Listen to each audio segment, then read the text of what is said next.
why I think they all said Jordan or someone that had been a peer with them or someone that was before them. Oscar Robertson did say that he refused to answer, although maybe he's leaning toward LeBron. So maybe he's a little more humble. Yeah, they've had friendship though.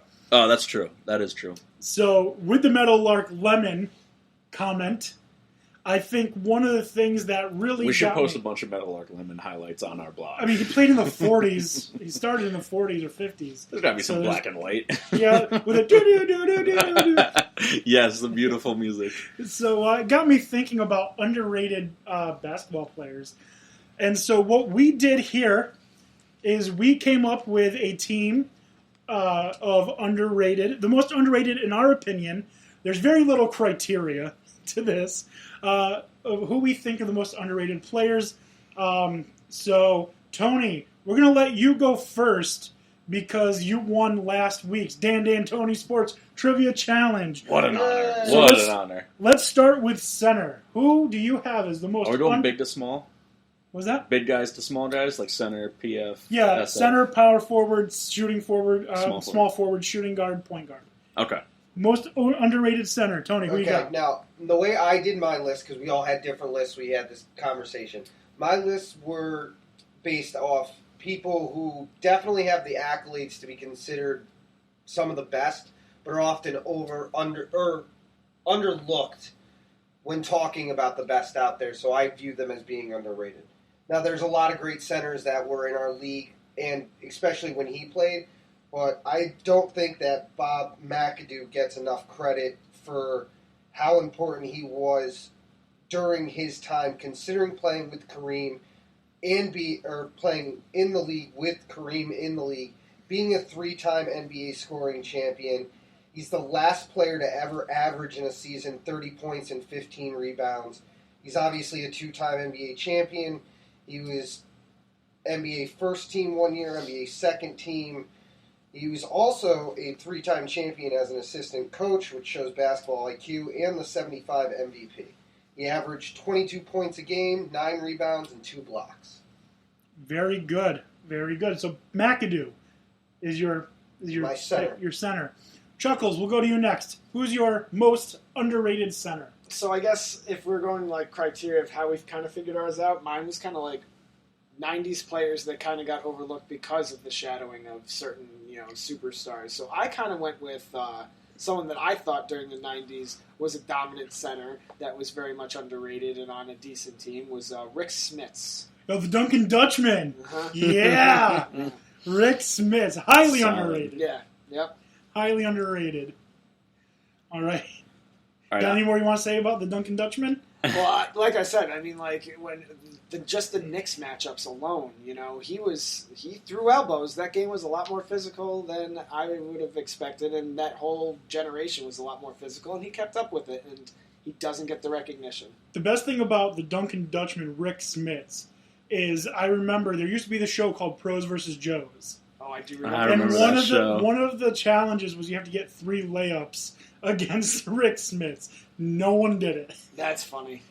All right, Dan O'Shea, who you got as your center? I actually have 2 centers. Then let me ask this: for those of us who have more than one, should we do both at the same time or save them for an honorable mention? Because I have a whole second team. I have a few honorable mentions too. This is the only one I have 2. I don't know. Okay, so then if it's a tie, then pull the tie. Yeah, if it's a tie, pull the tie. If it's just one, we'll save the other one for honorable mention. All right, I'm pulling the tie. These players are Jack Sikma and Nate Thurmond. I had Nate Thurmond on my honorable mention. He is. Neither of these guys are as big of household names as they should be. Nate Thurmond was a 7-time NBA All-Star, 2-time NBA All-Defensive First Team, and 3-time NBA All-Defensive Second Team. He was also the first player to ever record a quadruple double.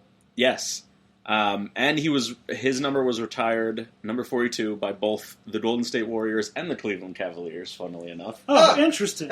So that's a fun fact. Yeah. So obviously he was fantastic. double-doubles for days. He averaged 15 points per game and 15 rebounds per game. And then Jack Sikma was a 7-time NBA All-Star, NBA All-Defensive Second Team, NBA All-Rookie First Team, and NBA Champion. And he was, I think, most known for being a Buck. That's where he spent like 5 years of his career after the Supersonics, and he just was dominant. And I think to compare him to today's game, I think he was very similar to Kevin Love. He was also another double guy, and was underrated because I think Love is pretty underrated in today's game. Okay. So my most underrated center also was a Cavalier, also has his number retired, and that is the Big Z, Zydrunas Ilgauskas. Nice. A lot of most people, interesting name. A lot of people forget. They say when LeBron was in Cleveland, he had bums on his team. I highly disagree, because Zydrunas Ilgauskas was not a bum. Anderson Varejao, not a bum. Maybe he's a bum now that he's older and less athletic. But Zydrunas Ilgauskas, his number's retired by the Cavaliers. You don't get your number retired if you're a bum. I can't think of any center who is as undervalued and underrated as Zydrunas Ilgauskas. Plus, none of them have fun names. No. This is fair. All right? Touche. So, Dan Beebe, who's your most underrated center? We're going to go with Al Jefferson of the Charlotte Hornets. Over the past 10 to 13 years, averaged 21.8 points per game, roughly 10.8 rebounds. Pretty solid offensive player overall. Defense wasn't really anything to brag about until he got to Charlotte with the help of Steve Clifford's coaching. Yeah. And pretty good size and strength that could prove to be somewhat of a huge asset to the team. Yeah, definitely. No, he's definitely not to use the word again, a bum. He's certainly not a bum. He is often overlooked, though. He definitely is. People forget about him quickly, even until you have to play him, and then you're like, oh yeah, this guy's good. Until he's smacked, until you're shoulder in the face. Yeah. Yeah. All right, so let's just go through. And Tony, your number 5 was? Bob McAdoo. Chuckles, your number 5 was? Rick Smits. Dan, your number 5A were? Jack Sikma and Nate Thurmond. Mine was Zydrunas Ilgauskas. And Dan, yours was? Al Jefferson. Perfect. Now we're going to move on to the power forward position. Tony, who do you have as your most underrated power forward? Mine is a guy by the name of Billy Cunningham. Now, his is a little bit more complicated because he actually did time in the ABA. But for his average in his career, it was 21 points, 10 rebounds, 4 assists. So throughout his career, he averaged a double-double. He was the 67 NBA champ. He was an ABA MVP in 73. He 4-time All-Star, 3-time first-team All-NBA, 1-time second-team. He also, showing his intelligence, was also an 83 champion as a coach. 4-time... I'm sorry, he was 83... Yeah. 83 champion as coach. And he was also the fastest coach at the time to win 300 and 400 wins. That is very impressive. The one thing that I will counteract that with is that, did he ever get traded for a washing machine? I don't know. I have no idea. Ed Monix did. Monix. And Jackie Moon was a player coach / owner. All right. So He wore all the hats. and said bad things to the refs and didn't write checks that were worth anything and fought bears. Okay. All right, Chuckles, who's your power forward? I'm going to go with, he is a 6-time All-Star, a 3-time All-NBA team. He was very underrated during the mid to late 90s. I'm going with Shawn Kemp. Shawn Kemp. Really quickly, I have a friend. 90s, I love it. Yeah. I have a friend who has Shawn Kemp socks. That's awesome. Where did he get these? I want them. Shawn Kemp was Dominique after Dominique. That's what he was. He was a showstopper. He brought down the house. He he would bring the electricity to the Sonics with Gary Payton and his Yeah. alley-oops and everything. Yeah, like just that. smashing it on people, just posterizing everybody. Man, I'll be honest, when I was growing up, I was pretty scared of the Suns when the Bulls were playing them in the finals. Out of all the teams, even with Magic Johnson on the Lakers, I was still more scared of Gary Payton and Def Shrimp and Sean Kemp, and like it was crazy. What was it? Perkins, and it was like they were deep teams. Yeah, absolutely. If you're done, I'll go. Yeah. Dan O'Shea. No one in this room underrates him, but I think as far as the general public, I don't think people realize quite how dominant Timmy D is. Tim Duncan. He's just one of the most amazing players you can ever see. You know, he obviously won the finals MVP 3 times, you know, with all 3 of his wins. He was a 2-time MVP, 15-time All-Star, 15-time All-NBA, 15-time All-D selection, and of course he was Rookie of the Year.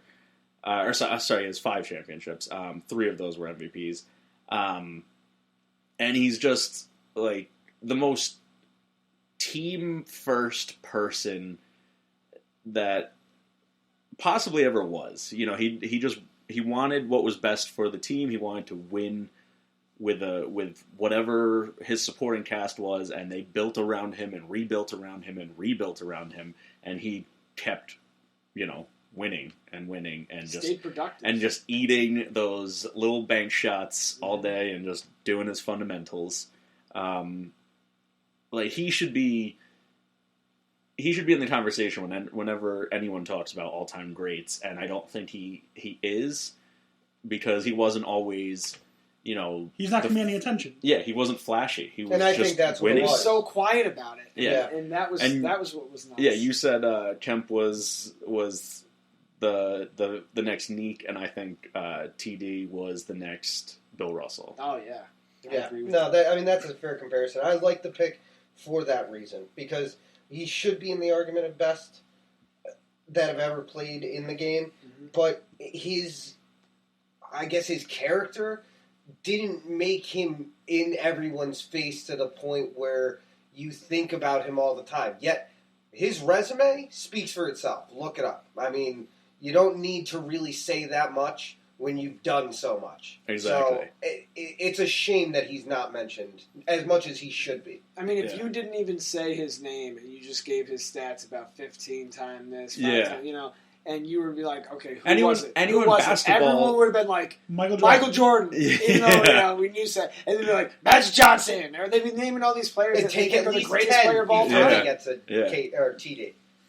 Yeah, definitely. I wouldn't say he was underrated by people He's who not actually know exactly, but by basketball. And maybe it's just like a recency bias because he's not that far gone out of playing. I mean, he's still with the team, like not coaching, but like advising. And he's probably going to go on to be I heard he missed him. He's probably going to go on to be an all-time head coach. If anyone can, it's him. Oh yeah, him and Jeter should own a team together. Forget LeBron. Him and Jeter. They wouldn't have to say anything; they'd just look at you. Yep. And they'd be like, "I'll do anything." I swear. So we're going to move on now to me. This power forward that I have, he's not someone that a lot of people think of because his stats weren't necessarily all that great. He was the 2008 NBA Most Improved Player. He was a 2001 NBA All-Rookie Second Team. In his career, 11,022 points, 3,971 rebounds, 2,832 assists. He won silver in the FIBA European Championship in 2001. He won silver in the FIBA World Championship in 2010. And that is Hedo Turkoglu. Turkoglu! The things that you don't see in these stats are the things that really make him great. The fact that he was willing to do whatever it took. Yeah, he for was his team to he do was well. Mr. Dirty Work. And Without not like being dirty, a dirty player, but like, well, sometimes he had some, but you know, who didn't? Again, that's something, you know, we look back on with his most recent years, and you're just like, oh, Turkoglu, you know, whatever, because he wasn't that, you know, he kind of wasn't as good as he was as his career when he was in its Orlando with twilight. Dwight Howard. Yeah. Yeah, but I mean, you think about it. He was